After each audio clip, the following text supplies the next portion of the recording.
Okay, welcome back everyone to this weekend study session, and we're going to look at stocks now. Um, I'm not finding many stocks. A few here that I'm going to put on buy alert, and a few that I'm interested in and potentially buying here. But again, I'm going to go over some stocks on my watch list, also what I think we can add to buy alert here, and then look at some breakouts that occurred last week.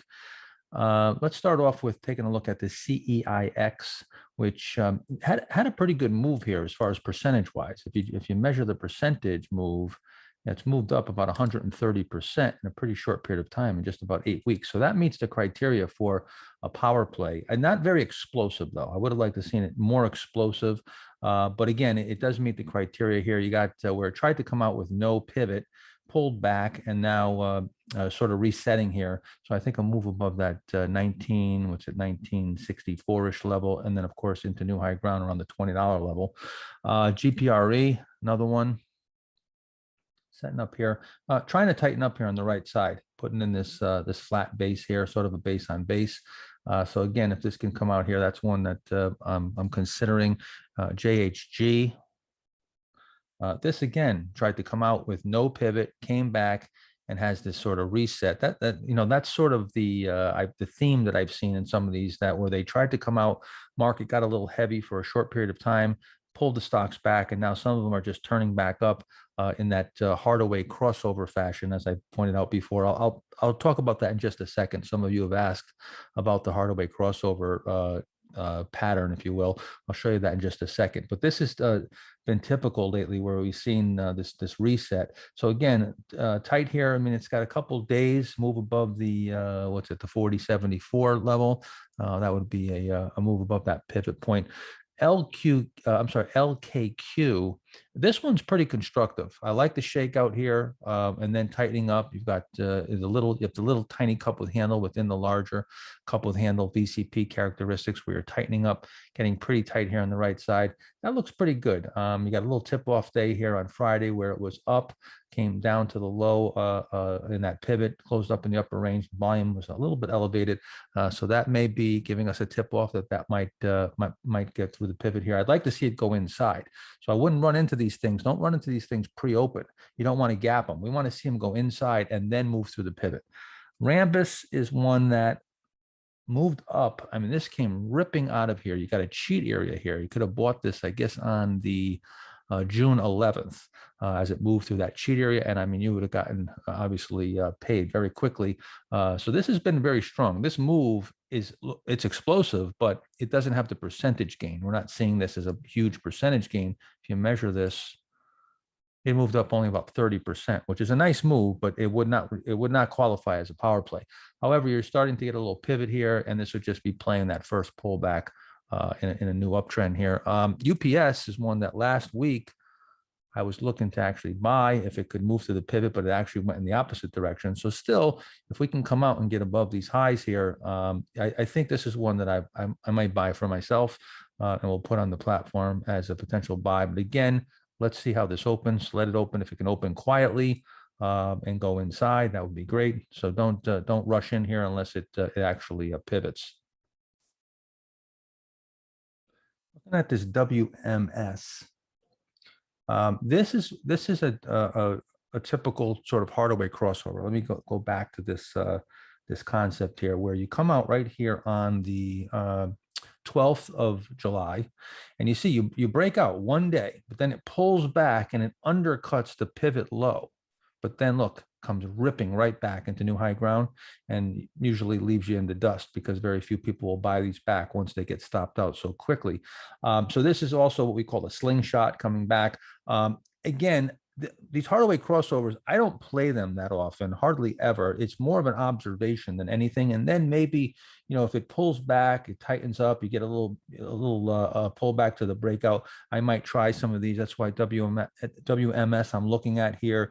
I'll show you another one that's a very, very classic, typical Hardaway crossover. So you got Yeti, right, which came out here, tried to break out. It tightened up for one day, nice inside, comes out on the 14th of July.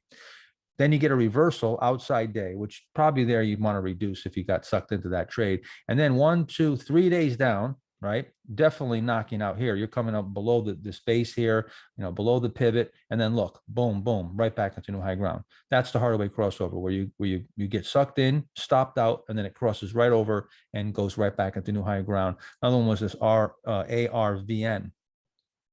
So typical, again, comes out here on the 9th of July, then right away comes in, undercuts the lows here, right? And then boom, right up and up on a gap too. So this was very hard to get back on board. So that's the volatility in this market around that I talk about around pivot points. And when you get into this type of situation, it's really just an avoid. It's an avoid market. You have to be real careful with these type of environments because there's just too much volatility around where you're trying to manage risk and get into a low risk entry point, and you're just getting whipped around too much and you're jockeying for position so much that the reward just doesn't pay for the risk because there's too many stops. And I'm sure many of you can relate to that you've been dealing with that. And so the way around that, of course, is to buy these stocks as they break out. If you get that quick rally, you sell into it or you partially sell into it and manage your risk or finance your risk and get tighter on the stops. Stay real tight on the stops. If these stocks don't go right away, you can't let them come down and take these larger stops if you're only taking small gains. Let's look at a few things more. So those 1, 2, 3, I guess it's like 6 stocks there or so. Those are really the only ones that I'm really that interested in for potential buys here. I'm going to show you some on my watch list. So this BBQ Barbecue Holdings came out way down here, which I was looking at it here. This is actually a very nice base. Went up, came back down here, had a good breakout. Then you had a little bit of a shakeout here and then just ripped higher. Since then, tried to come out of a fairly decent base here, but it looks like the market held it back. Maybe you could buy this coming out here. I just pulled back to the 50. It's not my favorite, but I am watching it. Something like a FOXF actually broke out on Friday, but you see it's a low volume breakout. So we'll see what happens here. But maybe if this pulls back orderly, again, it came out of a fairly decent base. Another type of, it didn't really come out, Hardaway crossover, usually, my classic term of a Hardaway crossover is when you break out of a proper pivot, proper base, then you undercut, and then you come ripping back. This really didn't break out of a base, but it still did come take out the pivot low and then come ripping back. So this would be sort of a cousin of a Hardaway crossover. A partial Hardaway crossover. So again, here we got AGYS, fairly large base. These are stocks that I have on my watch list and maybe are close. AMG, I don't know. This, ripped up here. It's a little volatile. You're forming this little cheat area. Let's see what else. AMN, just going in alphabetical order. Holding up fairly well. AMR. Yeah, another one where it was staying tight. This is sort of a power play type situation, I believe. Let's measure. Yeah, up over 120%. It's tightening up here. You shook out the low. So maybe we can get a reset here. This I'm watching. This is a little bit higher on deck. This is one that I might be interested in. So let me just move that up a bit here. AX, larger base. Again, it was trying to come out here and then took out the lows and really started not acting too well. And now you're starting to tighten up. This would be a very aggressive buy. I like the large base. I like the fact that it's held these lows right here. So a breakdown from here would be ominous. So if this comes out here, I guess you can try something like this, moving above the 4872 level. I'll move that up to AXON. So this is one that you're trying to form a big cup with handle, tightening up here on the right side. Ford is interesting. It came down here below the 50-day. Maybe if we're forming a cheat, I like the fact they see the 50-day is in a pretty strong uptrend. I like that it's still in an uptrend here. And if I'm going to play a cheat below the 50-day, I would like to see the 50-day in an uptrend. FedEx is, of course, in the same group as UPS. It's also trying to set up here. So I think if we can tighten up here and then move above these recent highs, this might also be a buy here in that group, but UPS is looking a bit better right now. Let's see, IIPR. So this one, came out over here on the 2nd of July, and since then just sort of been inching its way higher. I was going to buy this last week, but the spread was really wide on it, and I just didn't want to be sitting at a big loss right away from the spread. It just didn't seem like it was trading much, and it was trading with a wide spread. And unless I take a really small position, to counter that, I'm not going to make any real money in it. So I just decided I'd rather, wait so I can take a better position in something that maybe has less risk. JHG. So I think we talked about this, right? Yeah, that's on 2 list here. Let me just erase that. MED's got a low cheat. Trying to set up a low cheat here below the 50-day, a little questionable. Like I said, these are ones that are sort of on my, high on deck that I'm watching. ODP is really got to get its act together here. It's got a big base. It tried to come out here on a gap since then tightened up here, had another shot coming out of a nice setup, and then failed recently. And now you're trying to reset. I don't know. It's getting sloppy, but maybe still tradable. Something like an OMI, which again came out right here on the what is it, this 19th, right? Yeah, try to tighten up here. I love this big move here. I mean, a lot of strength, and then it's since been consolidating. So that's one that I'm watching pretty closely. Let's see, this PFHD, I believe. Just bring it up on the screen. PFHD, I think it's a bank stock. This came out, broke out of a fairly decent base. Yeah, it's a bank, it's a regional bank, so I'm probably going to stay away from it, but something worth just looking at. SBH, of course, Sally's. Another one where, I really would like to see it tighten up, but it's gotten a little sloppy with the market coming in recently. It needs to tighten up. Again, these are sort of I guess, the best of the worst. It's just really not. I just don't see a lot of crisp entry points. And the fact is, you may have to let the market. Maybe the averages rip higher here, and they leave you in the dust, and you're sitting there and you don't have many stocks because there's not much setting up. The only alternative to that is to break discipline, and try to take advantage of the up market, and I just don't do that. It just is never paid for me. And if you're not sticking to a discipline, you don't have a strategy. So, we really have to just, be patient, wait it out, and ignore the indexes. It doesn't matter what the indexes do. Speaking of indexes, the SOX is trying to hold up here. I think it's important to watch something like this technology sector index, SOX for the semiconductors, undercut this low, created a shakeout. I mean, if we come off and start taking out this low, yeah, it's really going to be getting, quite volatile. We already got some short-term volatility here. So I'm watching this carefully. This may just rip higher too. We'll see. Some of the semis are setting up too. So you can look at some of the semiconductor stocks. T-Tech, trying to form a cheat here. Again, going into some supply on the left side, not the cleanest, not the best looking. TXT. So this came off and then came right back here, trying to tighten up here. So this is one, I might move this up a little bit. I'm going to watch that carefully. VRTV. Again, another one, trying to tighten up here, sitting at the 50. I don't like it riding the 50, but again, this is one that is in a base here. IPOs. Let me go over some IPOs. This ASAN.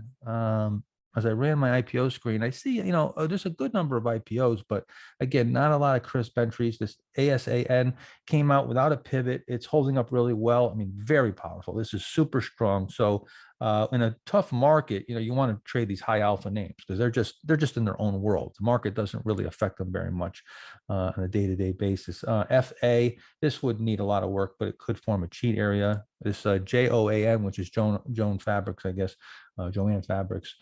This is a fairly decent base being built here. So I'm watching if we can build this right side here. NPCE, I've been watching for a while. Again, trying to build a base here from an IPO. That OCDX is another one that, if you remember, I was watching back here. Since then, it just kind of drifted off. Actually, this needs a lot of work, but I just have it on my watch list. PCOR was that one that I was watching also that came out here. If you remember, it came out short with just a one-day little pause. And I said, this is one that I don't want to chase up here. Right away came back in, probably would have knocked you out. Then it's coming back up without a pivot. Again, you see all this volatility? It's just, this is just too much. There's just nothing to latch on to. No crisp, entries, no real crisp, nice entries. So we got to be careful here. SKYT, this is forming a cheat area here. This is one that I'm watching pretty carefully. So this might, maybe I'll put this one on buy alert because that's pretty close. Vizio is another one I've been watching for a while. It's been so wild, and although it's trying to tighten up here, it's still pretty volatile, and it looks like there's some supply here. So I'd have to see this really, tighten up, and probably tighten up where I can get through that 28 level. You can see reversal, reversal here, and that's where all the, the action is. I want to see it get through that 28-ish level. And what else? And ZY. So another one trying to form this lower cheat here. Again, not the greatest looking, but close. So when we get to where we see a bunch of names that are starting to set up, but they're not perfect, and where you got a list that are fairly close, it could change very quickly. The market starts moving up. It could change where all of a sudden you get a lot of setups. So you have to be very vigilant here, but you also have to respect the fact that there's volatility, and you're just not seeing what you need to see, to really protect yourself with low risk entry points, and wait. That's all you can do. Let's look at a few breakouts. So I'm going to go in alphabetical order again. Something like an ALB, which broke out a couple of weeks ago here, and then pulled back. If you remember, pulled all the way back, and then came ripping back higher. So if you're still in this, I would stick with it. It's acting pretty good. BJ low RS, a few low RS names that I put on last week. BJ was one of them. Came out of here, a fairly decent pivot, kind of sloppy, but it cleared most of the sloppiness. If you take a look on a weekly, let me put this out here, you can see it got through here, and it got through these reversals. So it did break out. It's a base after an IPO. So it's a primary base at the very least. It's a second stage base.